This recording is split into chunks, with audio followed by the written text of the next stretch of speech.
Geopolitik sedang panas, apa ini saatnya kita beli emas? Sekarang, all in, wait. Dengerin dulu Micro Podcast Giant Economic episode 2 hari ini. So, mari kita mulai.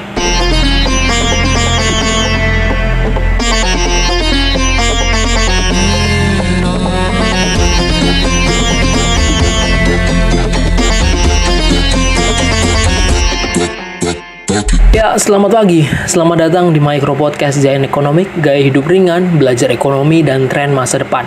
Persembahan dari Giant Nahara Digital Product Publishing, selalu setia jadi teman upgrade kamu lewat cara yang paling mudah. Bersama saya, Kidong Alexander sebagai host kamu hari ini. Hari ini kita bahas satu aset yang selalu bersinar saat dunia sedang terlihat gelap.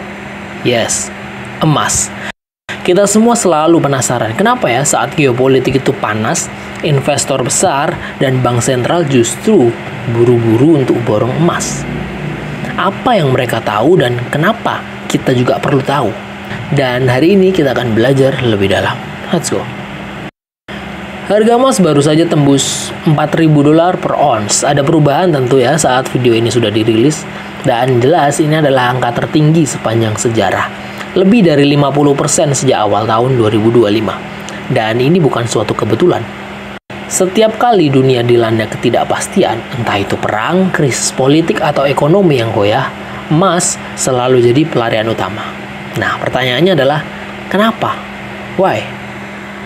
Jawabannya adalah karena emas adalah aset fisik yang tidak tergantung pada janji pemerintah, tidak bisa dicetak ulang, dan tidak bisa dibekukan oleh bank. Emas punya reputasi sebagai safe haven kita sebutnya ya, atau tempat berlindung saat badai itu datang. Well, kalau kita lihat kondisi dunia sekarang, pemerintah US mengalami shutdown karena konflik anggaran. Perdana Menteri Perancis mundur hanya 26 hari setelah menjabat. Jepang mengalami ketidakpastian fiskal dengan calon pemimpin baru yang pro belanja besar ya. Dan data ekonomi global tertunda, pasar saham sedang volatile, dan mata uang utama melemah. Dalam situasi seperti ini, investor tentu tidak mau ambil risiko. Mereka cari aset yang bisa bertahan, meski dalam tanda kutip dunia ini mau runtuh gitu ya. Disinilah emas adalah jawabannya. Siapa yang beli emas sekarang? Ya, bank sentral dari berbagai negara, termasuk China, Rusia, menambah cadangan emas investor mereka. Besar seperti investor institusi masuk lewat ETF menyarankan alokasi 15% investor individu mulai beli logam mulia, nilai lindung terhadap pelemahan nilai dolar dan potensi krisis pasar. Ken Griffin, miliarder hedge fund, bahkan bilang bahwa lonjakan emas adalah sinyal bahwa investor sudah tidak percaya pada dolar. Tapi sekali lagi ini bukan hanya soal ketakutan. Emas juga punya daya tarik karena tidak terpengaruh suku bunga, tidak tergantung pada sistem keuangan, bisa disimpan dalam jangka panjang tanpa risiko default. Saat obligasi dan saham itu lemah, emas justru bersinar. Dan meski Bitcoin juga naik ya, kita semua tahu, banyak investor tetap memilih emas untuk saat ini karena dinilai lebih stabil dan sudah teruji selama ribuan tahun. So, apa nih artinya buat kita? Kalau investor besar dan negara mulai menimbun emas, ini bukan hanya sekedar tren.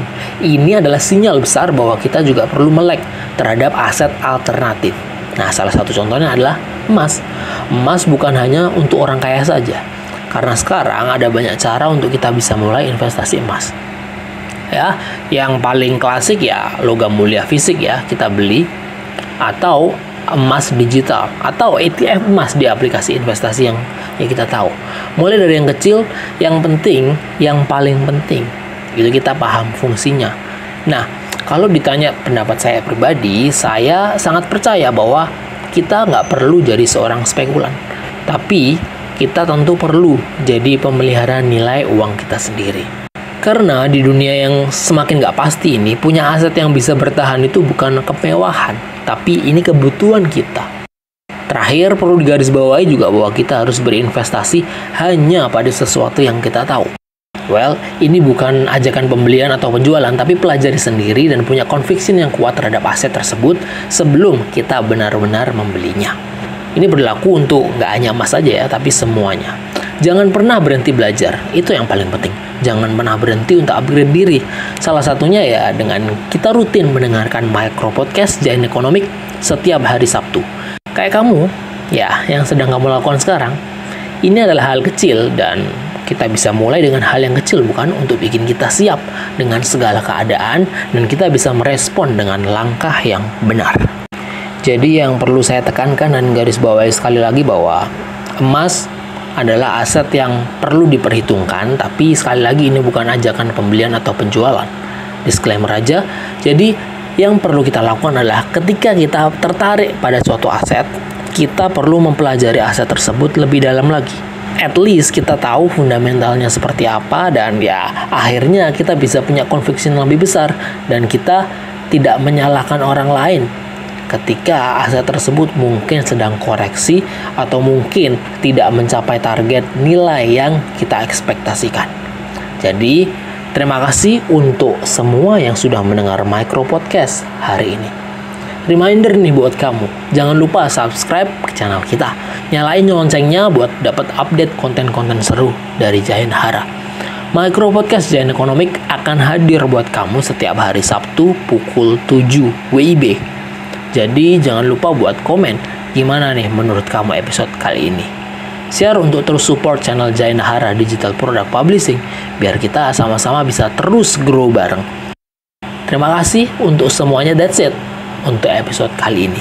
Mari kita bertemu lagi di episode minggu depan. I guess I'll see you around. Have a good weekend.